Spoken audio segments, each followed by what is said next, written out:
toujours ci wàllu gestion des bénéficiaires dañuy ñëw wan leen naka la ñuy enregistrer les personnes à charge ci biir Gestam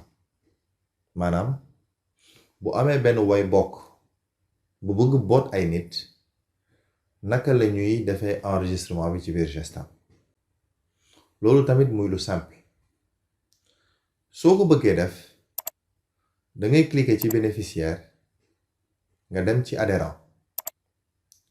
soo ñëwee ci liste adhérent yi nga rechercher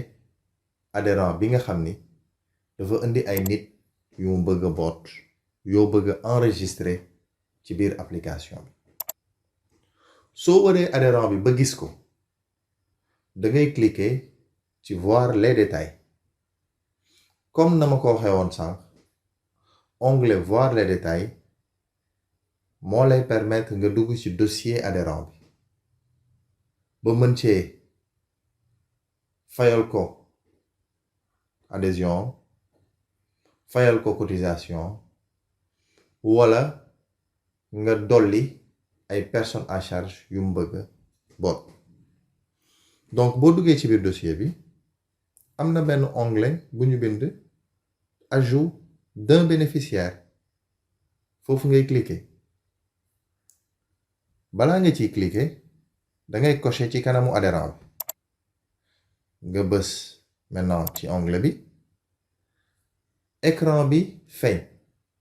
ci kaw écran bi ñu bind ci ajout d'un nouveau bénéficiaire lan ngay def da ngay remplir case yi nekk ci écran bi lan lañ ci bind genre maanaam góor la wala jigéen lien avec l'adhérent est-ce que jabaram la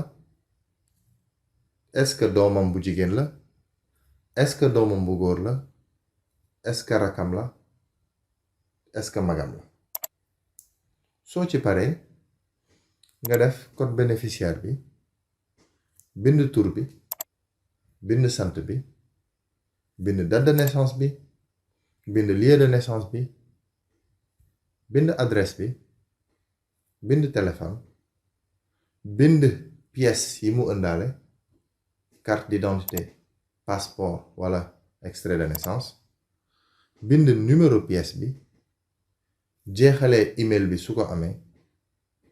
soo paree nga enregistré soo enregistré mooy dolli nga benn bénéficiaire ci adhérent bi ñëw su nekkee ñetti bénéficiaire la indi ni nga def pour dolli benn bi noonu ngay def pour dolli yeneen ñaar ci des maanaam dem ci bénéficiaire rechercher adhérent bi cliquer ci voir les détails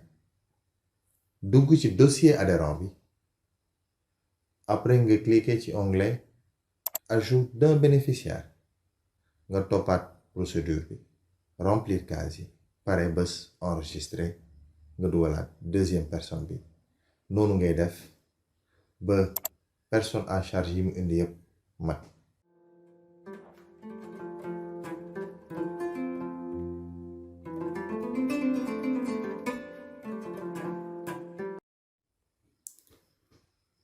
ci point bi dañ leen di ñëw wan soo leen enregistrer nit ki ci biir application bi ba pare comme adhérent wala bénéficiaire soo leen soxlaa ay information ci moom nan ngeen di def pour gis ko nan ngeen koy wëree ba gis ko soo leen ko gisee tamit su nekkee information yi dafa amoon erreur ngeen bëgg ko changer nan ngeen di changer information yi lu yomb la tamit soo nekkee ci biir application bi nga bëgg a wër benn bénéficiaire da ngay cliquer ci bénéficiaire nga cliquer ci adhérent boo cliquer ci adhérent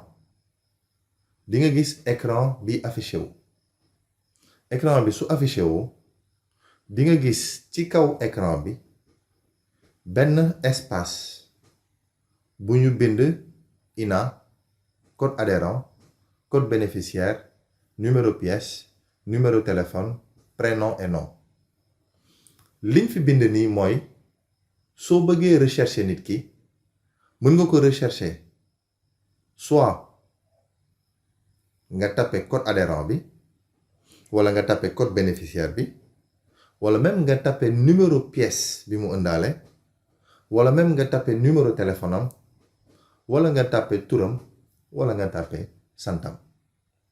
li gën a yomb nag mooy nga taper code bénéficiaire bi ci ngay gën a amee précision de recherche parce que boo taper tur wala sant mën nga gis ñaari nit ñoo xam ne ñoo bokk tur te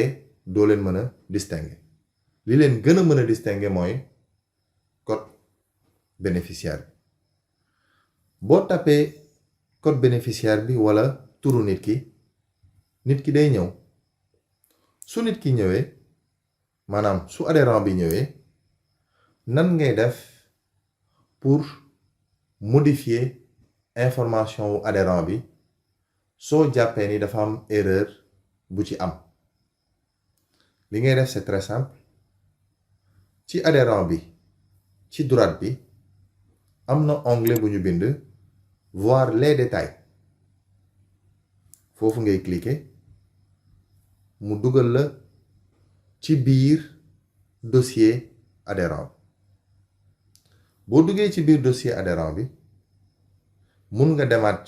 ci turu adhérent bi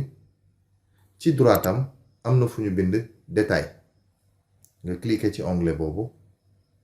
boo seetloo lii affiché wu mooy écran bi nga remplir woon les informations de l'adhérent écran boobu mooy ñëwaat donc tey soo bëggee changer benn information ci adhérent bi fii nga koy changer donc fii mën nga changer soit date de naissance bi wala tur bi wala lépp loo xam ne erreur la lu amoon ci information yi soo paree nga def enregistrer après sa modification bi enregistré wu jërë ngeen jëf